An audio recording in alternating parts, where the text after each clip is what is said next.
E aí pessoal, tudo bom? Eu sou o Lucas Sequinel e a videoaula de hoje é sobre o Iluminismo, um tema de história bastante recorrente principalmente no segundo ano do ensino médio.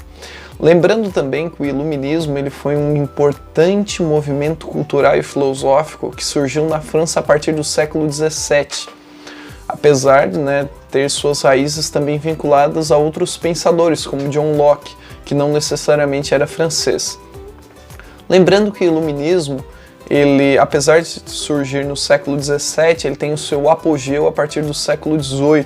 E esse século, inclusive, na Europa é conhecido como o século das luzes, um período em que a racionalidade ela acaba substituindo o pensamento teológico.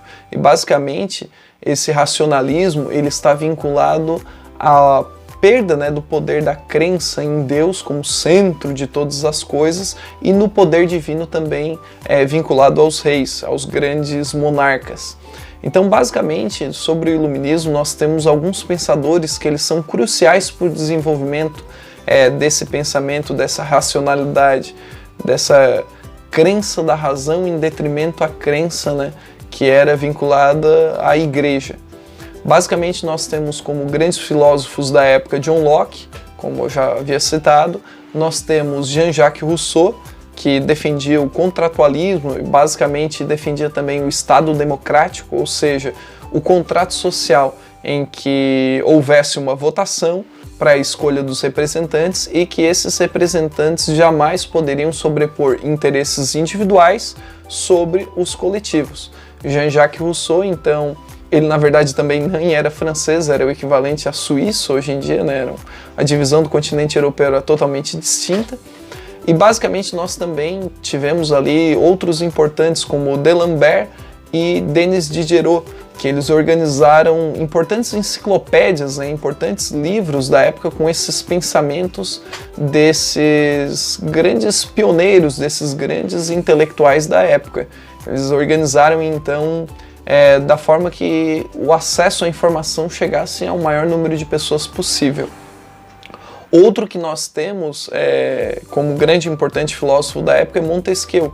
Montesquieu, na verdade, ele defendia a divisão dos poderes. Essa divisão que prevalece na maior parte dos países até hoje, a divisão entre judiciário, executivo e também legislativo. Ou seja, divisão para não ocorrer o interesse de um moderador.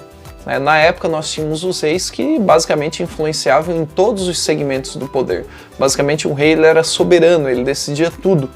E para Montesquieu, na verdade, essa decisão deveria pertencer a cada um dos poderes. Ou seja, o primeiro poder legislativo, formulando leis e fiscalizando, o executivo, executando as leis e também sendo fiscalizado de perto pelo legislativo, e o judiciário, julgando o poder que na verdade era chamado de poder judicial ainda na época. E depois outro que nós podemos distinguir como grande pensador e importante para a época é Voltaire, que era um pseudônimo e na verdade ele defendia a liberdade de pensamento, sempre sendo crítico quando o tema era intolerância, ou seja, ele defendia que cada um deveria ter a liberdade para decidir qual religião seguir, se seguir ou não, inclusive, e também a liberdade individual, nada de cabresto, que na época era bastante comum, ou seja, basicamente um rei, um senhor tinha dono, ele era dono, ele era propriedade de um ser comum. Enfim, gente, essa é uma videoaula basicamente para elencar o nome desses grandes precursores e também nomes intelectuais do Iluminismo e para colocar que o Iluminismo foi uma importante fase do continente europeu.